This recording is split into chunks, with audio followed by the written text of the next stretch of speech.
Assalamualaikum warahmatullahi wabarakatuh.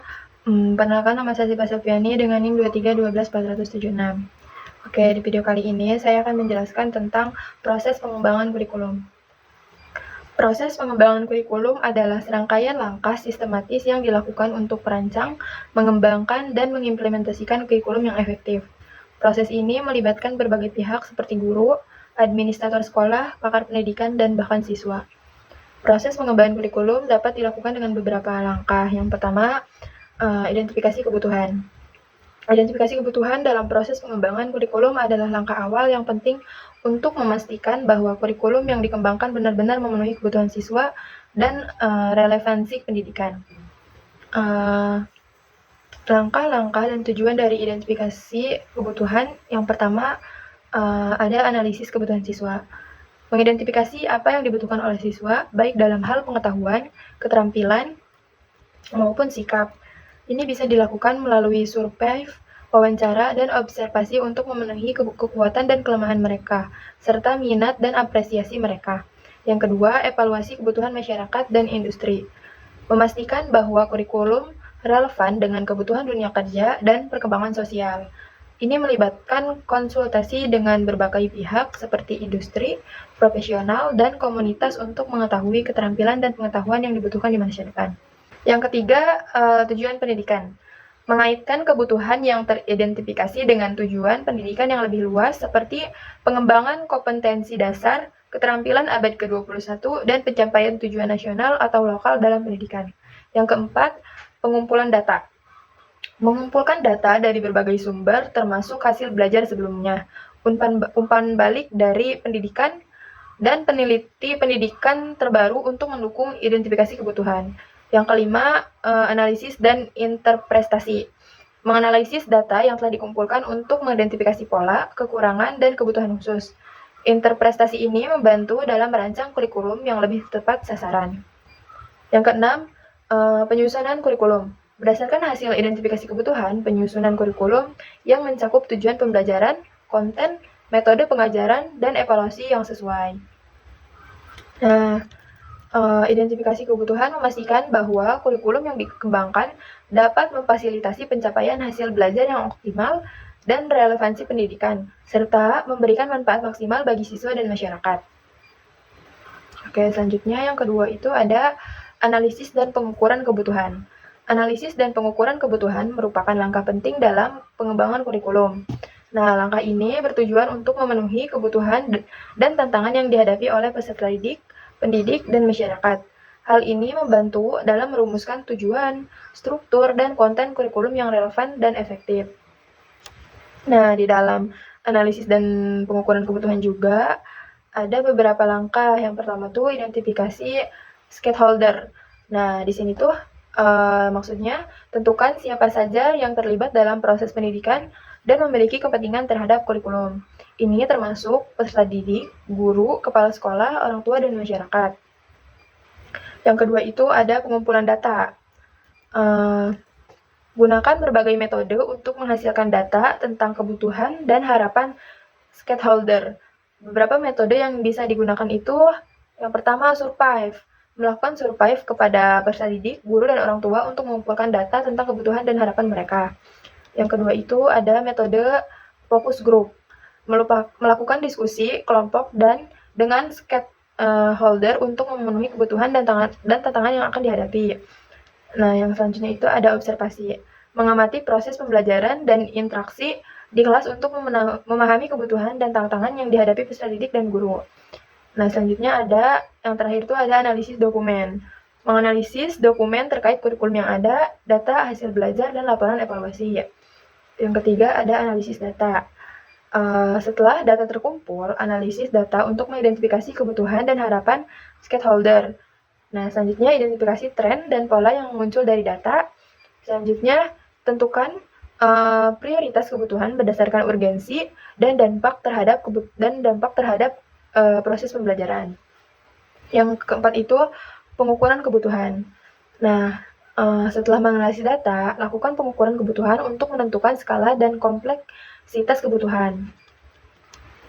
Pengukuran ini membantu dan menentukan sumber daya yang dibutuhkan untuk memenuhi kebutuhan yang teridentifikasi. Nah, selanjutnya itu ada penyusunan rencana aksi. Berdasarkan hasil analisis dan pengukuran kebutuhan, susun rencana aksi untuk memenuhi kebutuhan stakeholder. Rencana aksi harus memuat target, strategi, dan timeline. Nah, selanjutnya ada perumusan tujuan. Perumusan tujuan merupakan langkah penting dalam pengembangan kurikulum Merdeka. Tujuan kurikulum berfungsi sebagai acuan dan arahan dalam merancang dan mengembangkan kurikulum yang efektif dan relevan dengan kebutuhan peserta didik, pendidik, dan masyarakat.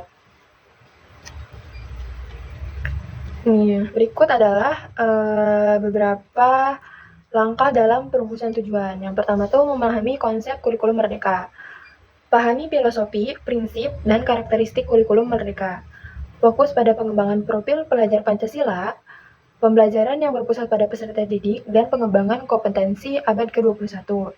Yang kedua, analisis kebutuhan. Tinjau hasil analisis dan pengukuran kebutuhan yang telah dilakukan pada langkah sebelumnya. Identifikasi kebutuhan dan harapan peserta didik, pendidik, dan masyarakat. Nah, yang ketiga tuh merumuskan tujuan umum. Tentukan tujuan umum kurikulum yang ingin dicapai. Tujuan umum harus dirumuskan secara jelas, spesifik, terukur, realistis, dan terkait waktu atau SMART. Nah, contoh tujuan umum itu membentuk peserta didik yang berakhlak mulia, cakap, kreatif, dan berwawasan global. Yang keempat, merumuskan tujuan khusus. Uraikan tujuan umum menjadi tujuan khusus yang lebih terperinci dan spesifik. Tujuan khusus harus mencerminkan aspek kognitif, afektif, dan psikomotorik yang ingin dicapai. Nah, contohnya tuh seperti ini. Peserta didik mampu memahami konsep dasar matematika dan menerapkannya dalam menyelesaikan masalah sehari-hari. Yang kelima, menentukan indikator. Buat indikator untuk mengukur pencapaian tujuan khusus. Nah, indikator harus terukur dan dapat diamati. Nah, contohnya tuh seperti ini. Peserta didik dapat menjawab soal matematika dengan benar minimal 75%. Nah, selanjutnya yang keenam, menentukan target. Tentukan target pencapaian tujuan untuk setiap jenjang pendidikan. Target harus realistis dan dapat dicapai dengan sumber data yang tersedia. Yang ketujuh, menyusun matriks tujuan. Susun matriks tujuan yang menunjukkan hubungan antara tujuan umum, tujuan khusus, indikator, dan target. Matriks tujuan membantu untuk mengorganisir dan menyusun struktur kurikulum. Nah, selanjutnya yang keempat itu ada pengorganisasian materi. Pengorganisasian materi merupakan langkah krusial dalam pengembangan kurikulum. Tujuannya adalah untuk menyusun materi pembelajaran secara logis, sistematis, dan mudah dipahami oleh peserta didik. Nah, ini adalah pendekatan dalam pengorganisasian materi. Yang pertama tuh ada topikal. Topikal merupakan mengorganisasi materi berdasarkan topik atau tema tertentu. Selanjutnya ada kronologis. Mengorganisasi materi berdasarkan urutan waktu atau peristiwa.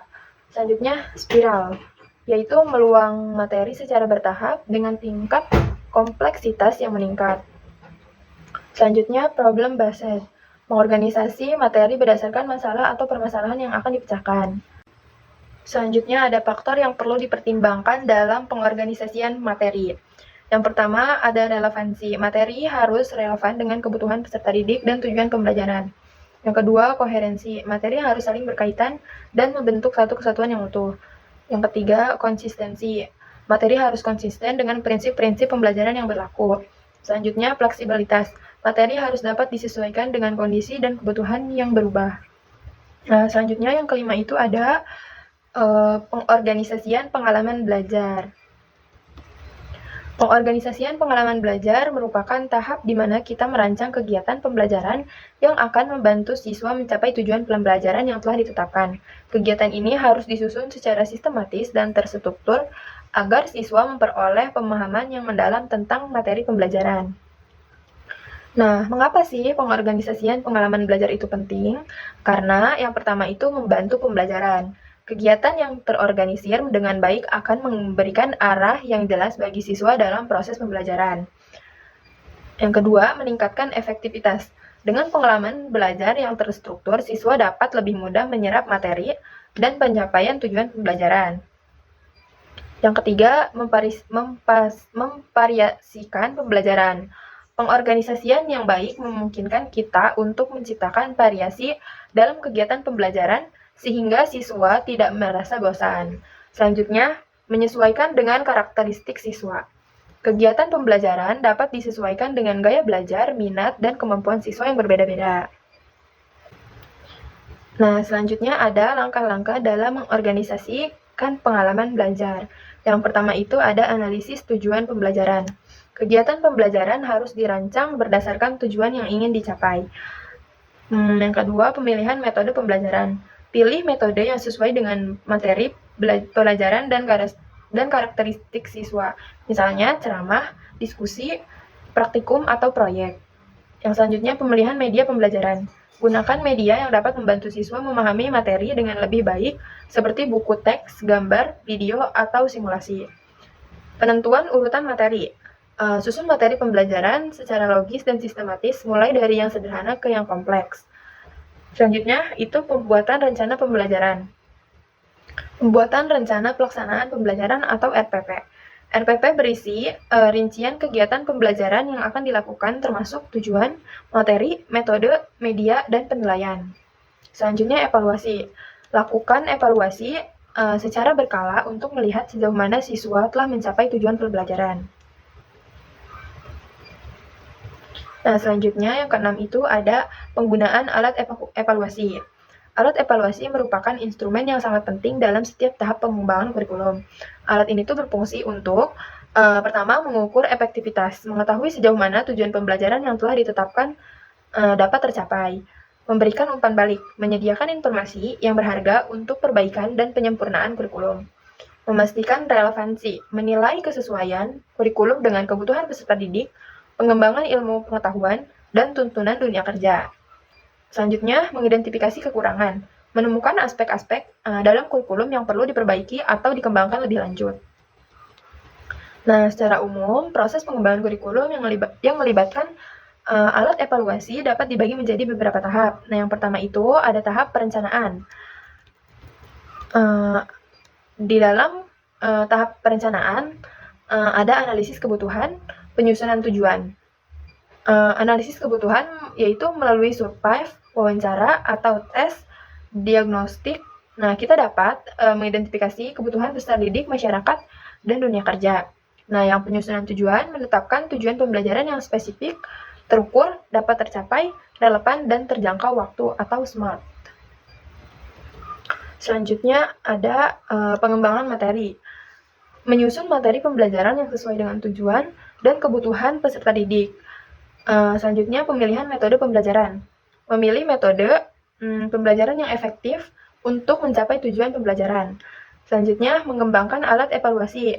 Menyusun berbagai jenis alat evaluasi, tes, tugas, proyek, observasi, dan lain-lain untuk mengukur pencapaian tujuan pembelajaran.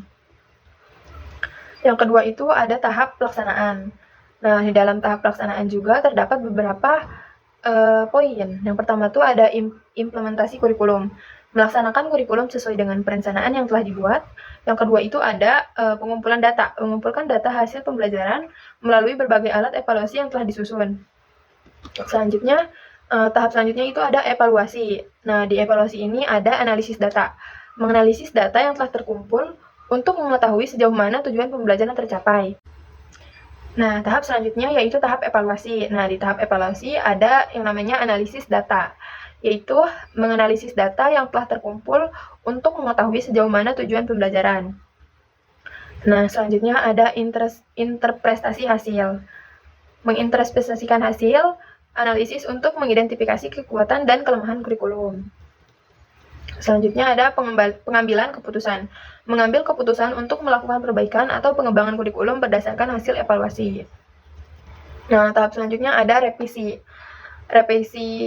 Di revisi ini ada beberapa poin. Nah, yang pertama perbaikan kurikulum. Melakukan revisi terhadap kurikulum berdasarkan hasil evaluasi. Yang kedua ada implementasi ulang. Menguji kembali kurikulum yang telah direvisi. Nah, selanjutnya yang ketujuh ada penyusunan desain kurikulum. Penyusunan desain kurikulum merupakan proses yang kompleks dan membutuhkan perencanaan yang matang.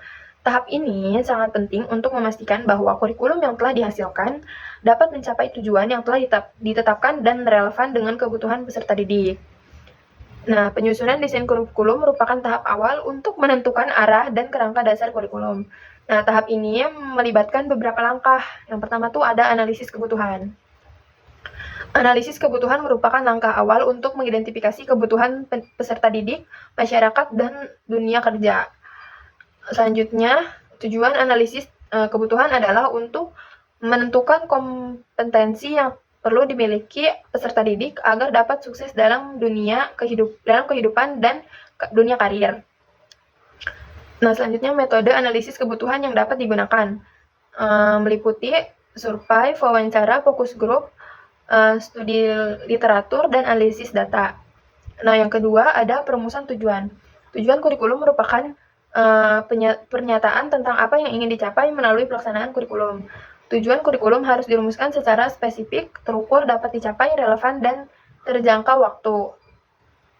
Contoh tujuan kurikulum yaitu meningkatkan kemampuan berpikir kritis, mengembangkan kreativitas, dan membutuhkan karakter positif. Yang ketiga, menentukan materi pokok. Materi pokok merupakan materi yang akan diajarkan dalam kurikulum. Materi pokok harus relevan dengan tujuan kurikulum dan kebutuhan peserta didik.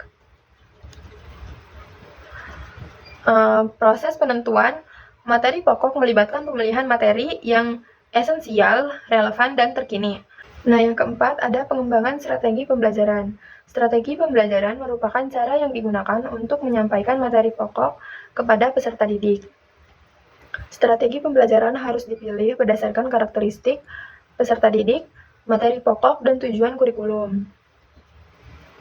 Nah, contoh strategi pembelajaran yaitu pembelajaran berbasis proyek, pembelajaran kooperatif, dan pembelajaran berbasis teknologi. Selanjutnya ada penilaian. Penilaian merupakan proses untuk mengukur pencapaian tujuan kurikulum. Penilaian harus dilakukan secara terintegrasi dengan proses pembelajaran. Tujuan penilaian yaitu untuk mengetahui kemampuan belajar peserta didik, memberikan umpan balik, dan memperbaiki proses pembelajaran. Yang terakhir ada evaluasi. Evaluasi merupakan proses untuk menilai efektivitas kurikulum. Evaluasi dilakukan secara periodik untuk mengetahui kelemahan dan kekurangan kurikulum. Tujuan evaluasi yaitu meningkatkan kualitas dan relevansi kurikulum. Nah, selanjutnya yang ke-8 ada validasi kurikulum. Nah, apa sih validasi itu? Nah, validasi kurikulum merupakan tahap penting dalam proses pengembangan kurikulum yang bertujuan untuk memastikan bahwa kurikulum yang dihasilkan relevan, akurat, dan sesuai dengan kebutuhan. Tahap ini melibatkan penilaian dari beberapa pihak terkait. Yang pertama tuh ada pakar pendidikan. Pakar pendidikan memiliki peran penting dalam menilai kesesuaian kurikulum dengan standar pendidikan, teori pembelajaran, dan tren pendidikan terkini. Mereka dapat memberikan masukan mengenai keakuratan konten, struktur kurikulum, dan metode pembelajaran. Yang kedua, itu ada guru. Guru yang akan menggunakan kurikulum memiliki peran dalam menilai kelayakan dan keterlaksanaannya kurikulum di kelas. Mereka dapat memberikan masukan mengenai kesesuaian materi dengan kemampuan peserta didik, ketersediaan sumber belajar, dan kelancaran proses pembelajaran. Nah, yang ketiga, peserta didik. Peserta didik sebagai pengguna utama kurikulum memiliki hak untuk menilai kesesuaian kurikulum dengan kebutuhan dan minat mereka. Mereka dapat memberikan masukan mengenai kejelasan materi, tingkat kesulitan, dan daya tarik kurikulum. Nah, yang keempat itu ada orang tua atau wali murid. Orang tua atau wali murid memiliki peran dalam menilai kesesuaian kurikulum dengan harapan dan kebutuhan mereka. Mereka dapat memberikan masukan mengenai relevansi kurikulum dengan dunia kerja, menilai nilai-nilai moral dan perkembangan anak. Yang kelima yaitu masyarakat. Masyarakat luas dapat memberikan masukan mengenai relevansi kurikulum dengan kebutuhan dunia kerja, perkembangan teknologi, dan isu sosial yang berkembang. Selanjutnya yaitu metode validasi kurikulum. Yang pertama, validasi ahli. Melibatkan pakar pendidikan untuk menilai kurikulum berdasarkan kriteria tertentu. Yang kedua, validasi guru. Melibatkan guru untuk menilai kurikulum berdasarkan pengalaman dan kebutuhan di kelas. Yang ketiga, validasi peserta didik. Melibatkan peserta didik untuk menilai kurikulum berdasarkan pengalaman dan kebutuhan mereka. Selanjutnya yaitu validasi orang tua atau wali murid. Melibatkan orang tua atau wali murid untuk menilai kurikulum berdasarkan harapan dan kebutuhan mereka. Selanjutnya validasi masyarakat.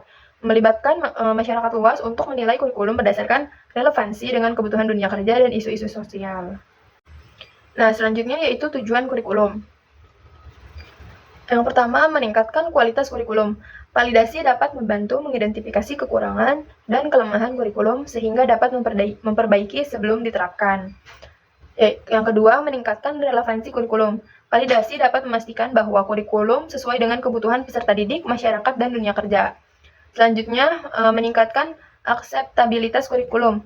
Validasi dapat meningkatkan penerimaan kurikulum oleh berbagai pihak terkait. Nah, selanjutnya yang ke-9 ada implementasi kurikulum. Nah, langkah-langkah implementasi kurikulum yang pertama itu pelatihan guru. Nah, guru itu perlu dilatih untuk memahami dan menerapkan kurikulum baru dengan baik. Pelatihan meliputi pemahaman materi, metode pembelajaran, dan strategi penilaian yang sesuai dengan kurikulum baru. Yang kedua, penyediaan sumber belajar. Sekolah perlu menyediakan sumber belajar yang memadai untuk mendukung implementasi kurikulum baru. Sumber belajar ini dapat berupa buku teks, modul, media pembelajaran, dan teknologi pembelajaran yang relevan. Yang ketiga, pengaturan jadwal dan pembelajaran. Jadwal pembelajaran perlu disesuaikan dengan kebutuhan dan struktur kurikulum baru. Pembelajaran perlu dirancang dengan metode yang tepat untuk mencapai tujuan pembelajaran yang ditetapkan dalam kurikulum. Nah, selanjutnya yaitu ada yang keempat, penilaian dan evaluasi. Proses penilaian dan evaluasi perlu disesuaikan dengan kurikulum baru. Penilaian harus dilakukan secara terintegrasi dengan proses pembelajaran untuk memantau kemajuan belajar peserta didik dan efektivitas kurikulum. Yang kelima, mentoring dan evaluasi. Implementasi kurikulum perlu dimonitor dan dievaluasi secara berkala untuk memastikan bahwa kurikulum belajar sesuai rencana dan mencapai tujuan yang telah ditetapkan. Monitoring dan evaluasi melibatkan pengumpulan data, analisis data, dan menyusun laporan untuk mengidentifikasi kekurangan dan kelemahan dalam implementasi kurikulum. Oke, selanjutnya yang terakhir tuh ada evaluasi kurikulum. Evaluasi kurikulum merupakan tahap penting dalam siklus pengembangan kurikulum yang bertujuan untuk menilai efektivitas dan relevansi kurikulum yang telah diterapkan. Tahap ini merupakan proses sistematis untuk mengumpulkan data, menganalisis data, dan menyusun rekomendasi untuk memperbaiki dan meningkatkan kurikulum. Oke, mungkin itu saja yang bisa dapat saya sampaikan. Kurang lebihnya mohon maaf. Wabillahi taufiq wal hidayah. Wassalamualaikum warahmatullahi wabarakatuh.